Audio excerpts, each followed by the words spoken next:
Two amazing teams going head-to-head, knowing that this match might go to a 15-15 draw, and they have to win it on time. Let's see if they can be fast enough.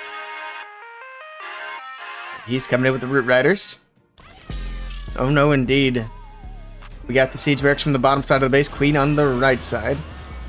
Root Riders down the middle. Here we go. Another Root Rider rush down through the base. This is good timing. Alright. Let's take a look at the equipment. I keep forgetting about that. He does have Healer Puppet on the Queen, but to be honest, nothing super crazy or out of the ordinary here. Early Warden ability through the middle of the base. He does do the Overgrowth in the core, covers the Town Hall and the Monolith with it, plus a few other buildings there. A couple of Root Riders still going to open up towards that Expo. Most of them moving down the core with the King. They're looking pretty low. I mean, this core push really is starting to fizzle out. We got the Royal Champion from the left side. I think it's because most of the roots went to the outside. The Queen's following them up, so she'll do some cleanup over there. She'll be working on the Town Hall. We do have the Invis. He drops the freeze, pops that Queen's ability. He's able to get through the Town Hall before the Invis causes any issues, but the Queen's going to be in a lot of trouble here. The Invis goes off, and that Monolith is probably going to take her out. Question is, does he have enough power to get through the rest of the base? And that's actually kind of questionable, but he does have King's ability. He does have RC's ability, so he should be all right. King pops his ability, gets through, and he's going to be just fine here. This will be a triple for early attacks. King gets through the Monolith. No big defenses left. And he's going to have it in about 1:36 on the board. And look at that. We're going to mix it up. We got Electro Dragons coming in, which this looks like a pretty good base for E-Dragons. Lots of chain value throughout the middle. Here we go.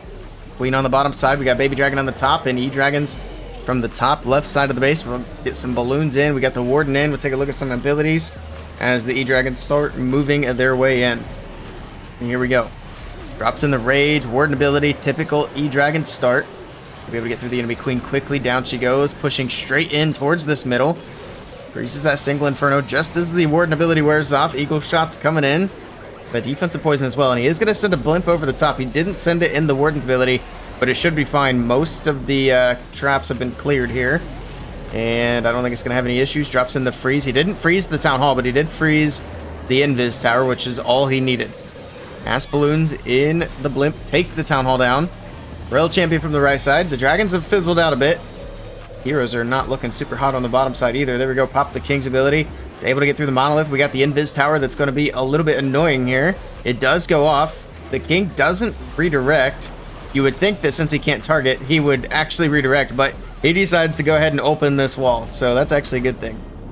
Got 1:48 on the clock, and this is a fast attack from Pucheng #1. Even going to swag an Invis over there. And wrap it up with 1:43 left on the clock. Nicely done. That's going to give them the time advantage. But yeah, that puts them 1 second ahead of early attacks. I thought it was going to be a bigger gap than that. 1:23 to 1:24. Hiroya bringing in the next Root Rider attack. Starting off on the bottom side of the base, we got the Siege Barracks. We got the King as well. It's that Queen over at 9 o'clock. Take a look at the equipment.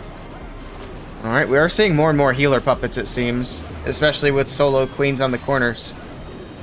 We got the King.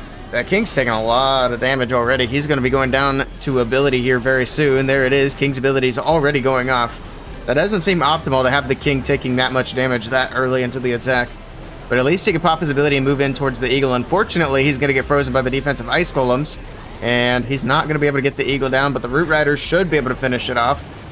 He just didn't really get a ton of value with the King.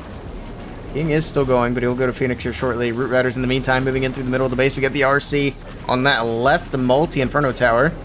And that Valkyrie hits a Spring Trap, not able to get through the right multi-Inferno Tower. That's going to be a little bit of a nuisance. Ice Golem freezing on the top side. The Town Hall doing a lot of damage. He drops a freeze up there. RC able to get through the Town Hall with the help of the Root Riders here. Now she's got to fight the enemy King. Box will make her invisible. Shouldn't be an issue. We still have the Queen's ability intact, and she still has her healer puppet lurking. There we go. He's going to go ahead and pop it there. Loses one healer right off the bat, but it's not going to make too much of a difference. That Queen is not going to be taking much damage at all, and that's going to be a triple for early attacks. 1:35, so a little bit of a slower attack there. Yen is in with the next attack, the last attack of the match. They got to get a fast 3-star to win it, and he's going with Dragons. Not even Hydra, just straight up Dragons. We've been seeing this a little bit more here lately. E-Dragon on the corner to funnel. He did spend kind of a lot of time letting the E-Dragon just get some chains off, which you don't want to do when you need speed.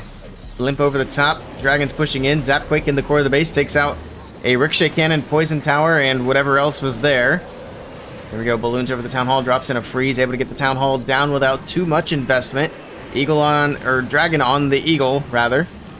I didn't see where the Queen went in. I think she might be on... Oh, there she is. She's on the corner here on the right side. Got a wall break in. Is he going to send the King in to help tank for the Queen? I would imagine he will. No, he's going to send the King on the top side. Okay.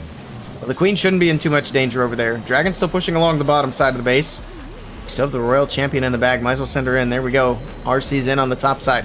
She'll be able to get through some of these defenses, get that air defense out of the way if some of these Dragons can actually make it up there. There's not a lot of air targeting defense left once that scatter and air defense on the right side go down. Queen's moving in to try to help out with that. And there we go. Air defense goes down. The RC's got the other one out of the way. We still have 2 multi-archer towers. He's got a lot of buildings left to get through. This is not a fast attack. Not the fast attack they needed.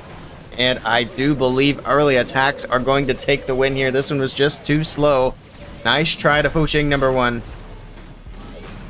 There we go. It is going to wrap up as a triple, so it will be a 15-15 perfect.